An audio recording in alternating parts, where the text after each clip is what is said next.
We have all chosen plants for our garden based on personal preference. But have you thought lately about the plants and flowers the birds might prefer? And what's the best way to clean up winter-damaged beds?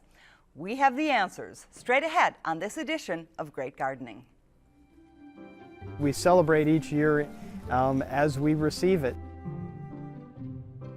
For good nutrition, we need a balance of colors. I like to can because I'm a gardener. We brought home an orchard for our community. This was just an overgrown area full of bramble.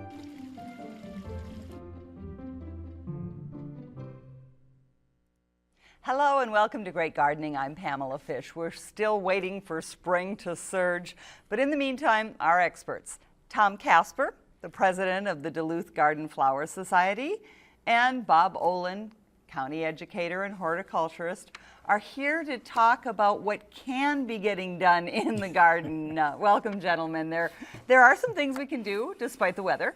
Right, yeah, certainly the snow today and tonight is slowing us down a little bit compared to the last few days. But What did we predict last week? No more snow. We did not anticipate this. I don't think many people did, but nonetheless, we'll get there soon. And one of our cameramen came in and scolded us right when he got here. Why is Didn't that? you guys say that there was no more snow? Oh, well, we like to be optimistic here, but you can't always be right. We do have a lot of answers, though, to things that people are asking about, and we're also going to talk about what to plant for bird life, and we'll have more on that coming up in just a little bit. But first, here are this week's phone volunteers, the Master Gardeners from St. Louis County, standing by so you can call in your questions. Call them at 218-788-2844.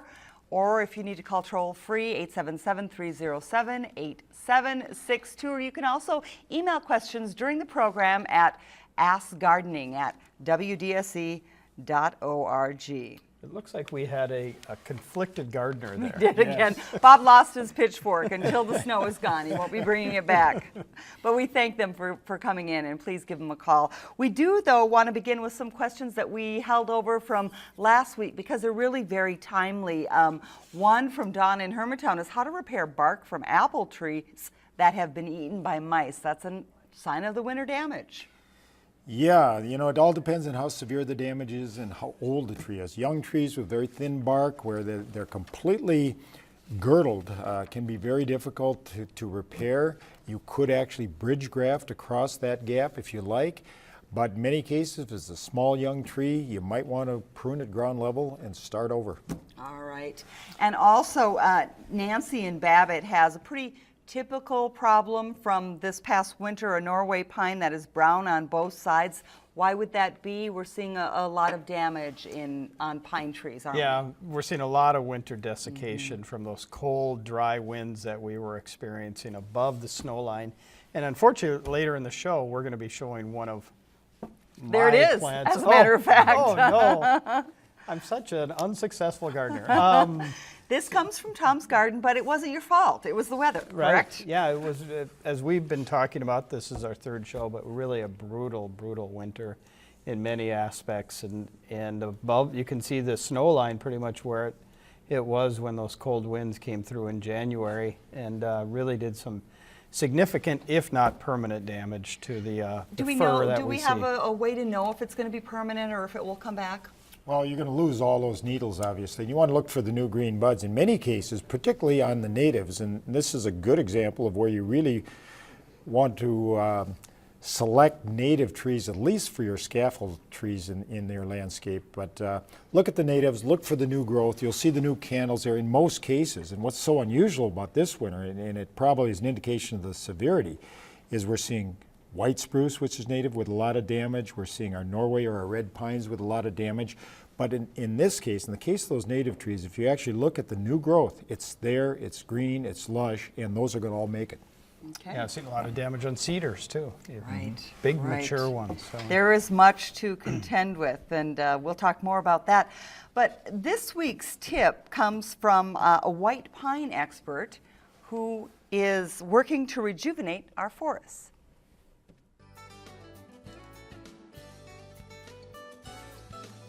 The deer browsing problem the blister rust, and then one more pathogen, the tip weevil, were three forces out there that just simply had discouraged the forestry community from doing anything more with white pine. We used all kinds of different sprays on them to try and dissuade the deer from browsing on them, all kinds of stinky rotten egg concoctions and pig's blood, and nothing seemed to work.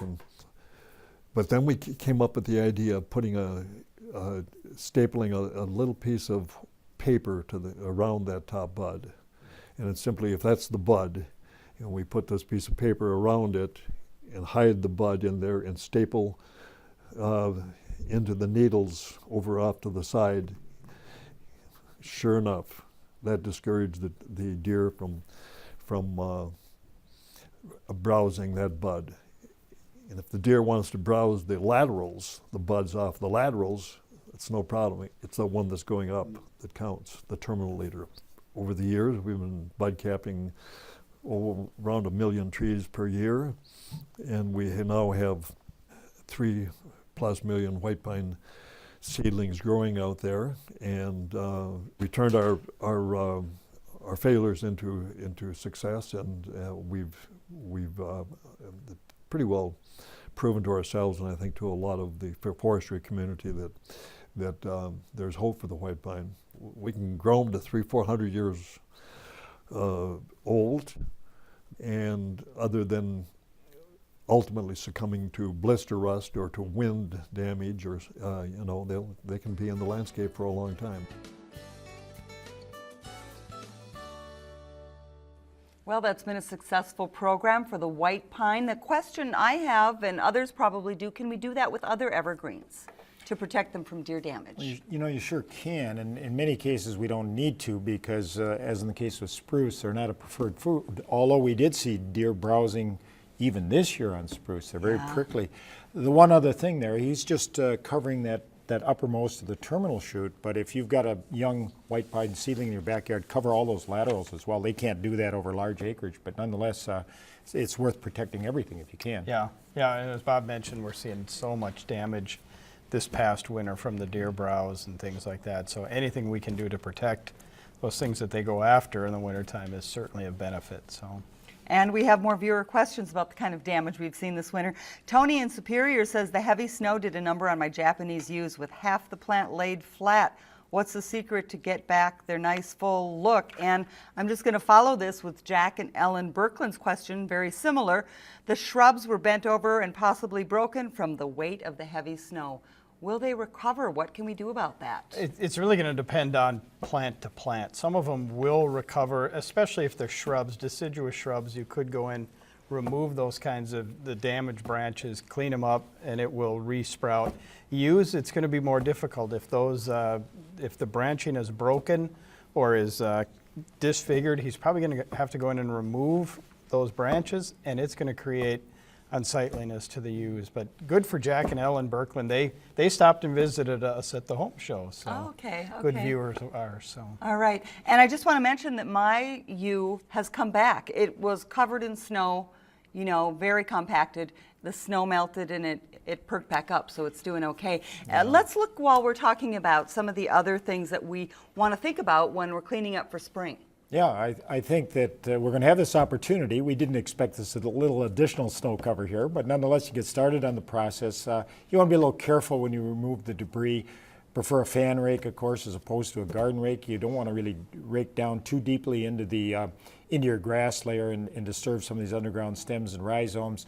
You want to take a little look at what the damage is out there, and then it's a great time to either repair some of the damage, both the lawns, we're going to be seeding very soon, or when you take a look at some of the shrubs and trees in the landscape, the question earlier about the severe girdling, you may want to decide to replace. Make that decision early, and it's a great time to do some replanting.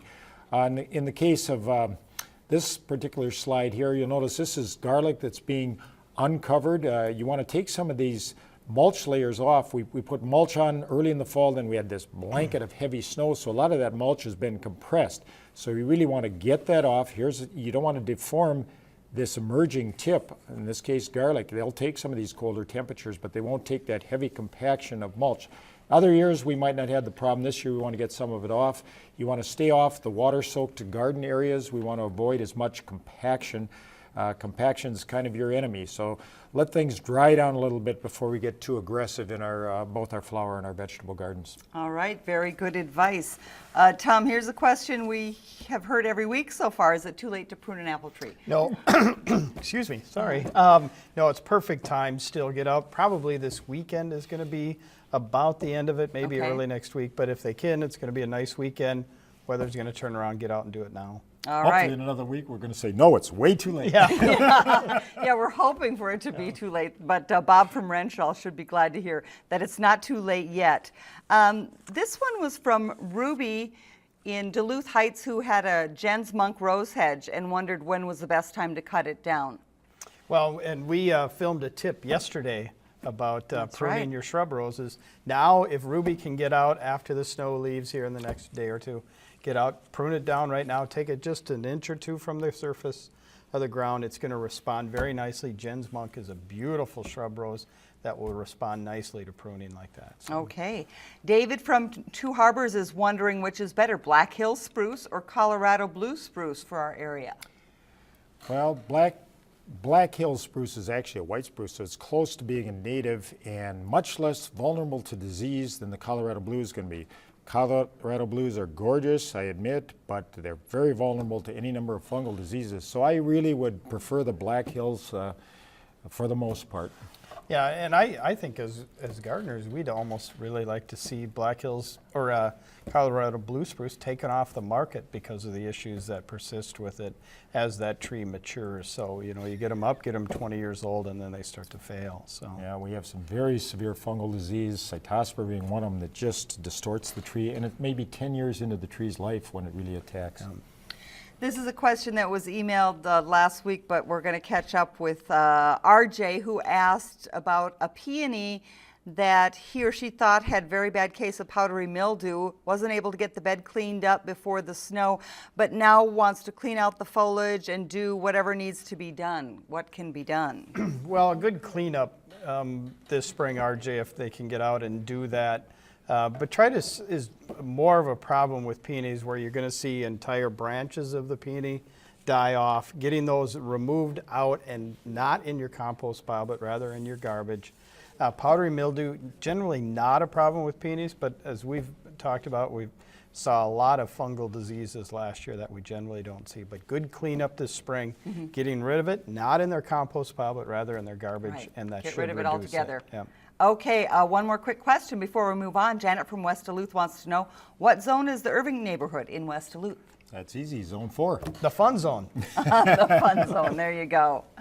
Well, we took you through an amazing garden in Bayfield, Wisconsin during our fall harvest program last September. And if you missed that, you're in luck. We have an abbreviated version of that tour right now. My name is Martha Larson. We are in Bayfield, Wisconsin. The name of my garden is Small Wish, and welcome to my garden. I call it Small Wish because my husband reminds me that I mentioned to him that I wanted to do some clearing on our lower lots and do a little gardening. And one small wish was all I had, and it turned into a little more than what I bargained for. This was just an overgrown area full of bramble and dead trees, as was all of this space here. Those are the blooms from the hens. I just love those things. They send out little chicks, the hen, and then you pull out the little chicks and you can just put them all over the place, and they're great for erosion control, and they just keep multiplying. Well, I like all the different shades of green, obviously, and I really like thymes. I have a lot of different kinds of thymes with their different shades of purple blossoms. And then I have the ceramic to bring in some blue accent. The new varieties are so much better, and I have real good luck with them. They'll be yellow at the top in the spring from some winter burnout, but you can just trim that off and they're fine. I don't think I've lost a boxwood. They do well here. The burgundy tree behind you is a Diablo 9 bark, and that has a pretty color. Those are in front of blue Arctic willow, and that's a golden spirit smoke bush. I water just with a bucket the things I've planted this season, and I don't water things I planted any time before. Down on our lower lots, I came across the foundation of an old house that had been there, and it was all crumbled, but there are all kinds of rocks.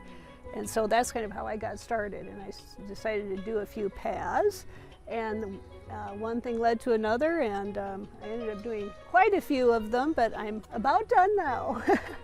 But I've always liked rock paths and alleyways and so on, and I sit up in my living room and look out in the morning and at night and think about where they should be added or what adjustments should be made. And I'm very interested in garden history. I do a lot of that in the winter, and I like reading about famous garden designers, especially at the turn of the century.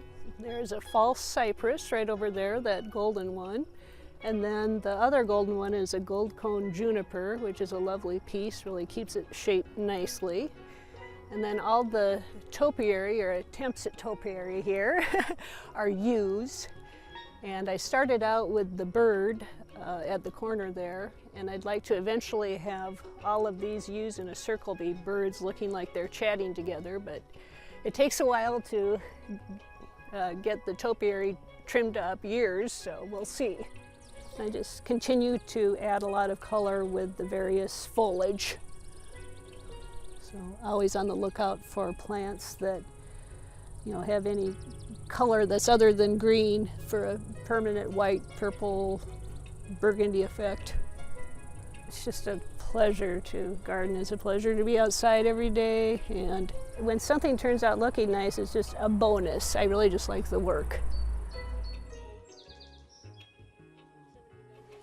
Well, again, that was gorgeous. We'd like to see more like that, but it's going to be a little while. Yeah, Martha, what a gardener. All right, yeah. Martha, as we mentioned before, does a wonderful job. Okay, some more questions to get to. Clarence in Duluth wanted to know why his large tomatoes were hard and mealy and white throughout the last 2 years. Something missing in the soil, maybe? 2 years. At least we're getting a tomato question. Someone's optimistic. More than likely, that's typically a potassium deficiency. Okay. And many of our soils are deficient in potassium, so soil tests would be the best idea, but if not, some 0060, potassium chloride, muriate of potash will probably take care of that problem. Okay.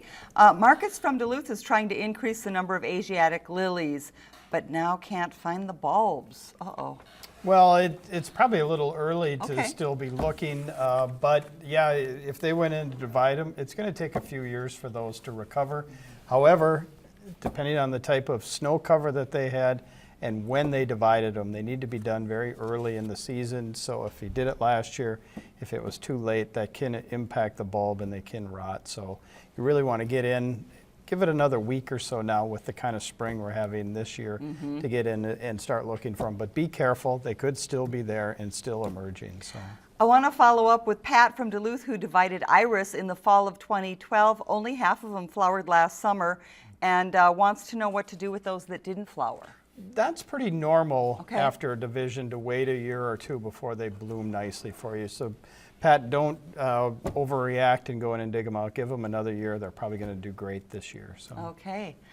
Carol from Floodwood says, deer have eaten the center out of my rhubarb plant. Will it grow back? That's amazing. Yeah, it should. We're seeing a lot of that damage as the rhubarbs become exposed. The deer are still very hungry and they're taking the growing tips. There are many, many shoots underneath there, so they'll definitely come back. And as soon as we get some leaf tissue, they don't like the oxalic acid there, and they won't bother the rhubarb. But they are getting the tips right now. Okay. Louise in Hermantown has a radiant crab that flowers well, but the trunk has holes all over it, and the leaves curl up and fall off a week after the bloom. A couple of things, probably, huh? Yeah, probably apple scab on the leaves. Big problem, and radiant is very susceptible to apple scab. So good cleanup in the fall or this spring now as the snow recedes, get in a good cleanup.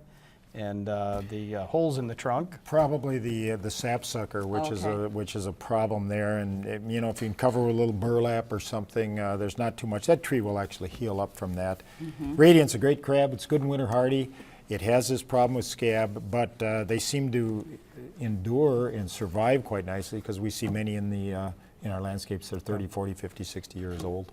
Okay. Rebecca from Duluth is 70 years young, and she has a 3-layer rock garden with some shade and wondering about scattering some kind of wildflower seeds in there. She sure can.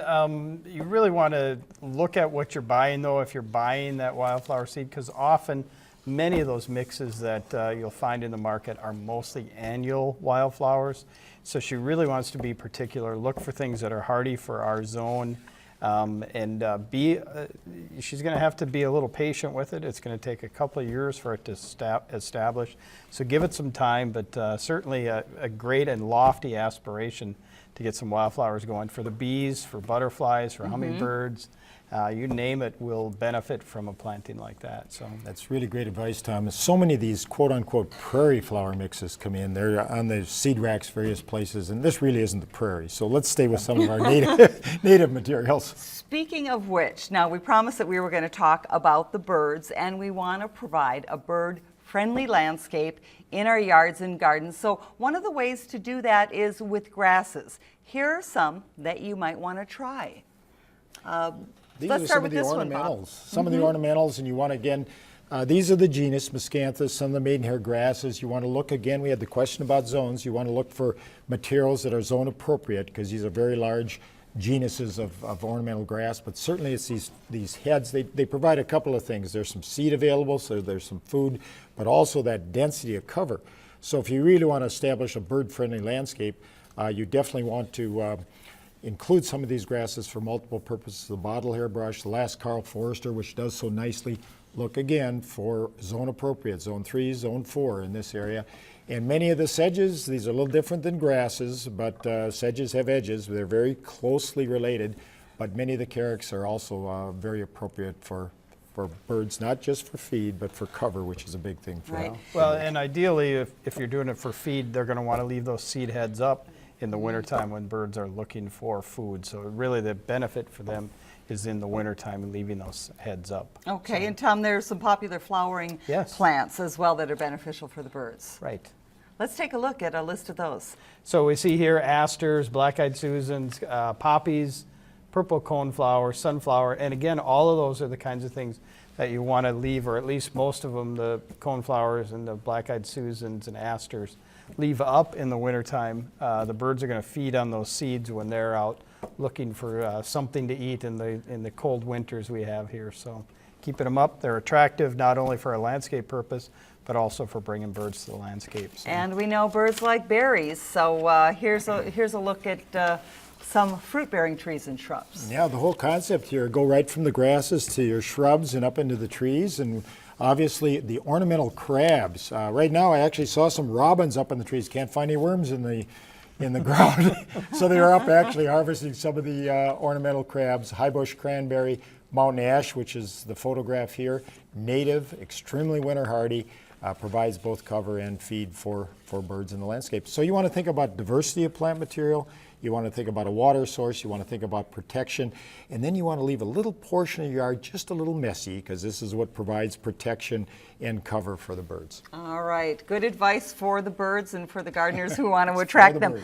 We have a whole pile, just a couple minutes left, but let's try and cruise through some of these. Monty from International Falls has apple trees that deer have eaten on the bottom branches. Should those be trimmed or left alone? You can go ahead and trim them. Take them off, bring them up, and actually a lot of people are going with standard rootstocks so that ultimately we deer-proof them by growing up beyond where the deer can browse. Wonderful. Denny from Mattawa needs ground cover. Is creeping phlox a good choice rather than grass? Creeping phlox is a great choice, and we saw Martha talking about all the different varieties of thyme that she has in her yard, also a great ground cover. Okay. not particularly deer resistant. Right. Oh, the deer like it too. Oh yeah, not just so us. if you're going to feed the wildlife, everybody has to eat. Surprise, surprise. All right, well, Ronald from Chisholm wants to know about green beans that he planted last year after sprouting. The seedlings wilted, and then he found some small holes that looked like maybe ants had eaten them. It's not the ants. The ants get the blame for a lot of problems, but wasn't ants, wasn't bad seed. This was probably seed corn maggot, which is a little bit of a misnomer. We see it in this area attacking the legumes and the beans far more frequently than the sweet corn. Seed corn maggot was probably the problem. Okay. Jean from Hibbing says, I had calla lilies that didn't bloom last year. I did dig them up for the winter. Wants to know if I should do something else when I plant them to get them to bloom this year. Well, if she can, start them inside. Get a nice jump on it, so she should start them right now. Get them going, get a month or so inside in a sunny location, get them up so they're 12 inches, 15 inches in height, and she'll have a better chance of getting them to bloom. All right, we're going to try and squeeze in one more. Jeff from Duluth says he plants rutabaga every year, has a good-sized crop, but always there are black veins through the crop. Doesn't think he's overwatering or fertilizing. He's not overwatering or fertilizing. He's got a root maggot that's causing the boy. problem. Okay. And there are some labeled insecticides, but we're trying to get away from those, so we could actually cover with a very fine netting, spun polyester, a remake kind of product to try to exclude the fly that lays the eggs, that gives you the larvae, that gives you the tracks through the actual root tissue. Okay, great information, but let's look at some pretty flowers now. This week's Grow and Show segment takes us from the Iron Range to Superior, Wisconsin. Hibbing's Pat McCutcheon says, despite last season's slow start, her gardens grew and grew with luscious hydrangea, including this invincible spirit, and the endless summer, which rests at the base of its neighboring stargazer lily. Pat overwintered her Christmas amaryllis in the basement so she could enjoy its blooms outside the following spring. She also shares a before picture of her trellised garden beds and an after with the plants and flowers in full summer bloom. A side note on the vigorous growth, Pat says she's never weeded as much as she did last year. Rich and Dayla Fisher saw spectacular color in their Superior garden last summer, from the lilies and liatris to the oh-so-bright bee balm and fuchsia-colored phlox. And it's not just the color that's stunning on this dahlia, but the size of the flower that's impressive as well. If you want to impress us with pictures of your garden, please email digital photos to greatgardening@wdse.org or mail to 632 Niagara Court, Duluth, so we can show what you grow. Well, we hope you enjoyed the show tonight. I think we learned a lot here. We want to thank our experts for their timely and terrific advice, and our phone volunteers for all their work, the St. Louis County Master Gardeners. And as always, all of you who called in, thank you from all of us here at Great Gardening, and thanks for watching. We'll see you next time.